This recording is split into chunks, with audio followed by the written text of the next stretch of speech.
दिल छू लेने वाली कहानी। हर दिन की तरह मैं सुबह 8 बजे चाय पीने के लिए अपने हॉस्टल से बाहर जाने के लिए निकला।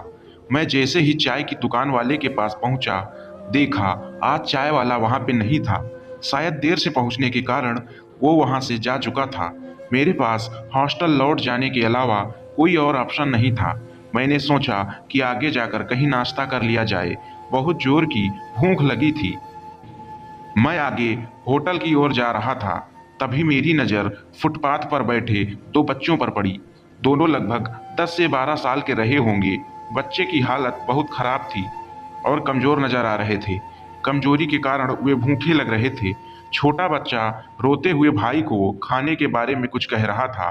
बड़ा भाई उसे चुप कराने की कोशिश कर रहा था, क्योंकि वो जानता था ना तो मेरे पास पैसे हैं और ना ही खाने के लिए भोजन जिससे मैं अपने छोटे भाई की भूख मिटा सकूं।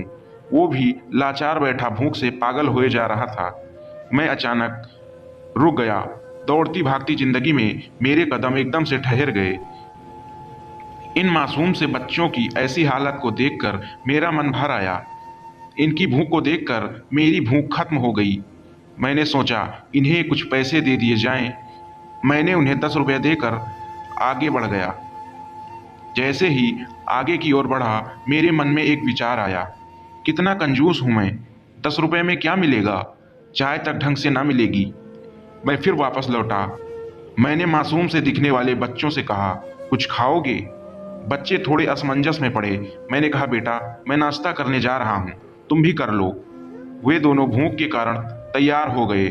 उनके कपड़े गंदे होने की वजह से और ऐसी हालत में देखकर होटल वाले ने उन्हें डांट दिया और भगाने लगा।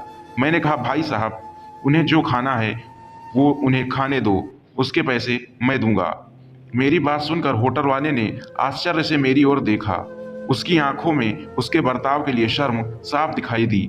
बच्चों ने नाश्ता, मिठाई व लस्सी मांगी। सेल्फ सर्विस के कारण मैंने नाश्ता बच्चों को लेकर दिया। बच्चे जब खाने लगे, उनके चेहरे की खुशी देखकर मेरे चेहरे पर स्माइल आ गई। उस वक्त दुनिया की काफ़ी अच्छी फीलिंग आ रही थी। उन दो मासूम बच्चों को देख अपना बचपन याद आ गया। होटल से निकलने के बाद मैंने बच्चों को कहा, बेटा जो पैसे मैंने दिए हैं उसमें 2 रुपए का शैम्पू लेकर हैंडपंप के पास नहा लेना और फिर दोपहर का खाना किसी मंदिर में चलने वाले लंगर में खा लेना। और मैं नाश्ते के पैसे देकर फिर अपनी दौड़ती दिनचर्या की ओर बढ़ निकला। होटल के आसपास के लोग बड़े सम्मान के साथ देख रहे थे। होटल वाले के शब्द आदर में परिवर्तित हो चुके थे। मैं अपने हॉस्टल की ओर निकला। थोड़ा सा मन भारी लग रहा था। मन थोड़ा उनके बारे में सोचकर दुखी हो रहा था। रास्ते में मंदिर आया। मैंने मंदिर की ओर देखा और कहा, हे भगवान आप कहाँ हो?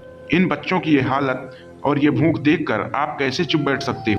आज हमारे आसपास मैं न जाने कितने ऐसे लोग हैं जो गरीबी के कारण एक पल के लिए खाने के लिए उनके पास भोजन नहीं है और ना ही उनके पास पहनने के लिए कपड़े हैं। जहाँ पे इस तरह के बच्चे आपको दिखें, आप उनकी मदद जरूर करें।